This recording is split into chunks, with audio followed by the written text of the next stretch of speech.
राजा रावण का सर्वनाश इसलिए हुआ गद्दार विभीषण के कारण, और किसी कारण नहीं।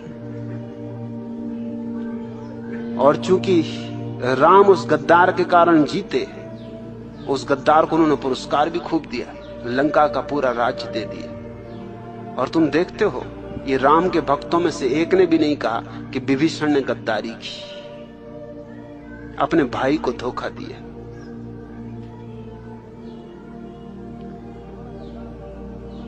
इससे बड़ा गद्दार दुनिया में दूसरा नहीं हुआ। अगर रावण जीत गया होता तो विभीषण की निंदा सदियों तक होती, लेकिन चूंकि राम जीत गए, उसकी गद्दारी के कारण जीते। क्योंकि जब भाई ने ही सूत्र दे दिए, राज बता दिए, तो रावण की हार सुनिश्चित थी। और रावण अहंकारी नहीं था, ये भ्रांति भी छोड़ दो, ये ख्याल गलत है। रावण के साथ धोखा राम ने किया,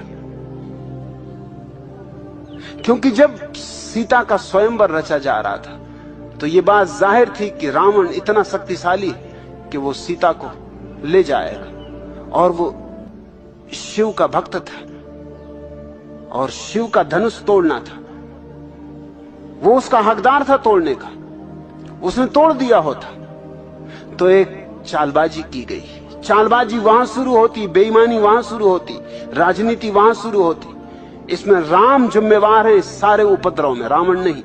चालबाजी ये की गई कि झूठी खबर दी गई उसे कि रावण तेरी लंका में आग लग गई, तुझे जल्दी बुलावा आया, तू भाग, तेरी लंका जल रही, सोने की लंका जल रही। रावण भागा। अब जब लंका में आग लगी हो तो कोई स्वयंवर में रुका रहे, कोई विवाह के लिए तैयारी करे, ये कोई समय है? वो भागा, लंका गए। झूठ थी बात, लंका में आग नहीं लगी थी।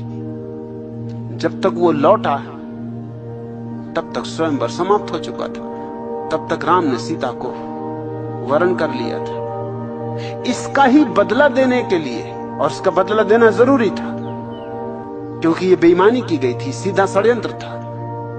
इसका बदला देने के लिए उसने सीता को चुराया, मगर सीता के साथ उसने जो सद्व्यवहार किया वो राम ने भी कभी नहीं किया। सीता को 3 साल तक कारागृह में रख के भी उसने सारी सुविधाएं दी थी। जंगल में नहीं रख दिया था, किसी जेल खाने में नहीं बंद कर दिया था। उसके पास जो सुंदरतम वाटिका थी, सुंदरतम बगीचा था अशोक वाटिका, वहां रखा था। और उसने कभी भी कोई जबरदस्ती नहीं की, कोई बलात्कार नहीं किया, सीता को छुआ भी नहीं, स्पर्श भी नहीं किया। वह आदमी अपने किस्म का प्रामाणिक आदमी था, ईमानदार आदमी था। और राम से बदला लेना था, सीता से क्या बदला लेना था? सीता का तो कोई कसूर था नहीं, इसलिए सीता को उसने कोई परेशानी नहीं थी। राम ने सीता के साथ दुर्व्यवहार किया। पहले तो उसकी अग्नि परीक्षा ली। जिस पति को अपनी पत्नी पर संदेह, उसको प्रेम नहीं। संदेह तो तभी उठता है जब प्रेम न हो। जहां प्रेम है वहां कैसा संदेह? जहां प्रेम है वहां भरोसा है, श्रद्धा है, आदर है, सम्मान है। पहला तो अपमान यह किया कि सीता की अग्नि परीक्षा ली। और बेईमानी देखो, खुद भी अग्नि परीक्षा दे देनी थी तो भी समझ में आता, तो दोहरे मापदंड ना हो पाते, क्योंकि तुम भी 3 साल अलग रहे थे। और ऐसे शोधकर्ता हैं जिनका कहना है कि राम का सबरी से प्रेम था। तुम शोधकर्ताओं की किताबें खोज के देखो, रामलीला में तुमने सबरी को देखा होगा। वो झूठ है बात कि सबरी हमेशा बूढ़ी औरत दिखाई जाती, वो सिर्फ बताने के लिए बुढ़ापा दिखाया जाता उसका। सबरी जवान स्त्री थी और जंगल की सुंदरतम स्त्री थी। प्रोफेसर नावलेकर ने एक अद्भुत किताब लिखी है, new approach to Ramayana, Ramayana के प्रति एक नया दृष्टिकोण। और उसमें उन्होंने सिद्ध करने की कोशिश की है कि सबरी जवान थी, सुंदर थी, अति सुंदर थी, और राम उसके प्रेम में थे। असल में प्रेमी ही एक दूसरे की झूठी चीजें खा सकते हैं, और कोई खा भी नहीं सकता। तुम जरा किसी की झूठी चीज तो खाओ, कोई ऐसा बेर काट के मुंह में तुमको दे, तुम एकदम थू थू कर दोगे, पागल हो गए तो। वो तो प्रेम के पागलपन में चल जाता है। प्रेम के पागलपन में क्या नहीं चल जाता। प्रेयसी अगर जूठा करके दे देता, आहा अमृत। हालांकि थूक कोई अमृत नहीं होता।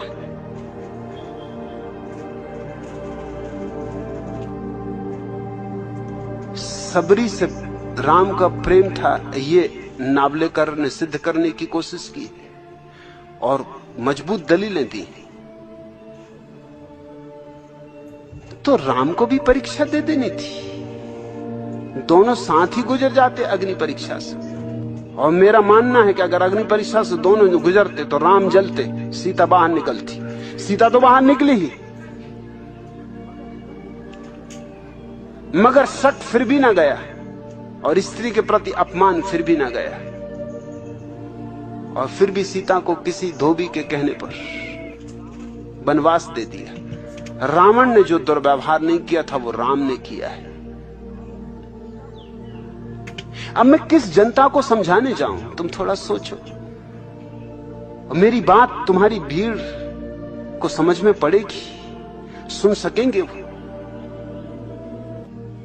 उनकी आंखें अंधी हैं पक्षपातों से, वो पुनर्विचार कर सकेंगे शांतिपूर्वक। रावण में मुझे कोई भ्रांति नहीं दिखाई पड़ती, कोई भूल नहीं दिखाई पड़ती। रावण बहुत सीधा साफ आदमी। राम मुझे चालबाज दिखाई पड़ते। और राम के जो वशिष्ठ वगैरह ऋषि मुनि जिनको तुम कहते हो, वो सब एजेंट थे, जैसे ईसाई मिशनरी एजेंट होते हैं। नाम तो लेते हैं बाइबल का, आते हैं इरादा कुछ और रख के। वो राम के एजेंट थे, वो जो ऋषि मुनि दक्षिण में जाकर उपद्रव खड़ा कर रहे थे। उन्हीं एजेंटों के बचाने के लिए सारा आयोजन किया गया था। और इस गद्दार विभीषण को सम्मान देना और इसको वापस राज्य दे देना, गद्दारी का सम्मान हो गया, बेईमानी का सम्मान हो गया, धोखेधड़ी का सम्मान हो गया। और सीता जैसी निष्कलुष स्त्री को, गर्भवती स्त्री को जंगल में छुड़वा देना बिना कहे कि कहां भेजा जा रहा है उसे, ये स्त्री जाति का बड़ा से बड़ा अपमान हो गया। और राम ने संबुक नाम के शूद्र के कानों में शीशा पिघलवा के भरवा दिया था, क्योंकि उसने वेद के मंत्र सुन लिए थे। मैं राम को भगवान का अवतार नहीं मान सकता हूं, क्योंकि भगवान के अवतार को क्या शूद्र और क्या ब्राह्मण। भगवान के अवतार को इतनी भी दृष्टि नहीं कि वो देख सके कि सीता पवित्र है, इतनी भी दृष्टि नहीं कि देख सके कि धोबी गलत है। और अगर यह भी था कि धोबी ने जो बात कही थी हो सकता और लोग भी कह रहे हो, तो फिर खुद भी राज्य छोड़ देना था, तो चले जाते वो भी सीता के साथ जंगल में। यूं भी 14 साल रहने के अभ्यासी थे, कोई नई तो बात थी नहीं, फिर जंगल में साथ ही चले जाते। लेकिन राज्य को तो बचा लिया, पत्नी को छोड़ दिया।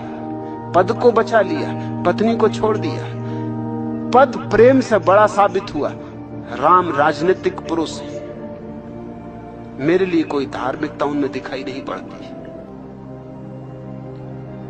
और उन्होंने कहा कि जिसका पतन होने वाला होता है उसे ऐसी ही दुर्बुद्धि घेर लेती। मैं तो हुई नहीं तो पतन क्या होगा, मैं तो हुई नहीं, दुर्बुद्धि क्या घेरेगी।